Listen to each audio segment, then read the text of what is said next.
बिस्मिल्लाहिर्रहमानिर्रहीम। अस्सलाम वालेकुम। First year physics lecture number 58 है।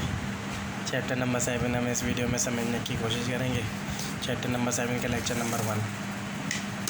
चैप्टर नंबर 7 का नाम है हमारे पास वर्क एनर्जी एंड पावर। सबसे पहले वर्क की डेफिनेशन देखेंगे। When a force is acting on an object and the object is displaced through any displacement, किसी ऑब्जेक्ट पे फोर्स लगाई जाए और उस फोर्स की वजह से ऑब्जेक्ट में डिस्प्लेसमेंट पैदा हो जाए, under the action of this force then work is said to be done, work हो जाएगा। और mathematically it can be defined as the dot product of force and displacement, F dot D.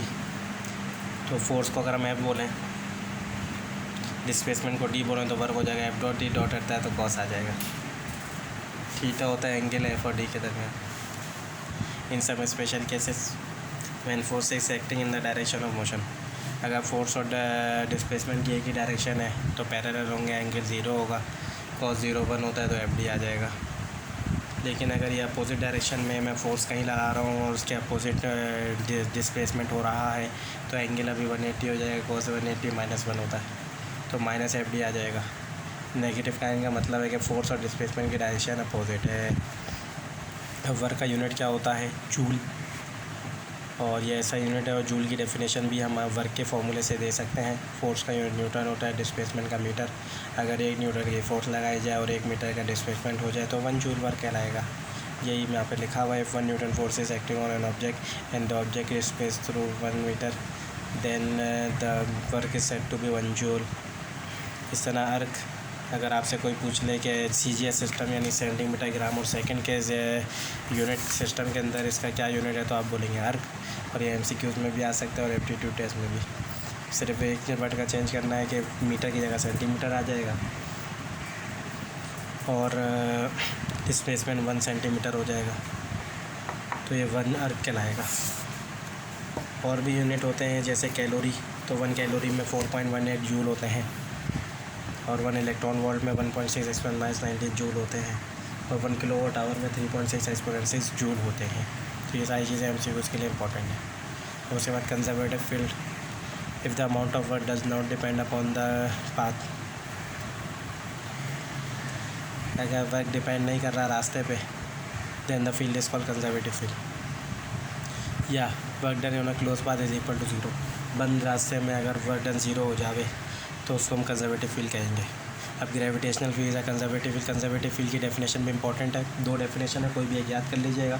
Work done on a close path is equal to 0, यानी बंद कमरे में work done 0 होता है या अमाउंट ऑफ वर्क रास्ते पे डिपेंड ना करे तो कंजर्वेटिव फील्ड कहलाएगी। अब ग्रेविटेशनल फील्ड कंजर्वेटिव फील्ड होती है, बहुत अहम डेरिवेशन है जो आ सकती है, इसके लिए डायग्राम भी बनानी होगी। हमने एक ऑब्जेक्ट लिया जिसका वेट W है, वो ग्रेविटेशनल फील्ड के अंदर रखा हुआ है। हमें प्रूफ करना है कि ग्रेविटेशनल फील्ड कंजर्वेटिव फील्ड होती है। हम ऑब्जेक्ट को A से भी लेकर आएंगे 2 तरीक़ों से। पहले हम ऑब्जेक्ट को A से भी डायरेक्ट लेकर आ रहे हैं तो वर्क होता है F डॉट डी। A से भी ला रहा हूँ, डॉट हटता है तो कॉस आता है, F बराबर है W के तो WD cos थीटा हो जाएगा। cos थीटा निकालना है तो cos थीटा होता है बेस अपॉन हाइपोटेन्यूस। बेस हमारे पास D1 है और हाइपोटेन्यूस D है, T1 अपॉन D करूँगा, D1 आके मल्टीप्लाई हो जाएगा तो WD cos थीटा यहाँ से हट के तो WD1 आ जाएगा। इसी तरीके से हम ऑब्जेक्ट को A से B लेके जा रहे हैं। इस तरीके से पहले हम A को C से लेकर आएंगे, फिर C से B पे लेके जाएंगे तो वर्क क्या हो जाएगा? A से C फिर C से B, तो FD1 FD2, फिर D1 ये cos 0 है, ये cos 90 है, cos 90 0 होता है तो ये हट जाएगा, WD1 आ जाएगा। तो आपने ये देखा कि हम A से B डायरेक्ट लेके गए तो भी WD1, हम A से C लेके गए फिर C से B लेके गए तो भी वर्क WD1। तो इसका मतलब ये क्लियर है कि इक्वेशन में A और B से वर्क डन डिपेंड तो नहीं कर रहा ना पाथ पर, तो इसका मतलब conservative gravitational field conservative field होगी।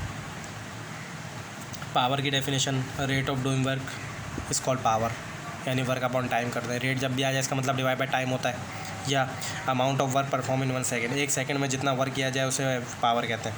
पावर होता है वर्क अपॉन टाइम, वर्क होता है F dot D, distance upon time velocity होता है तो F डॉट भी आ जाएगा।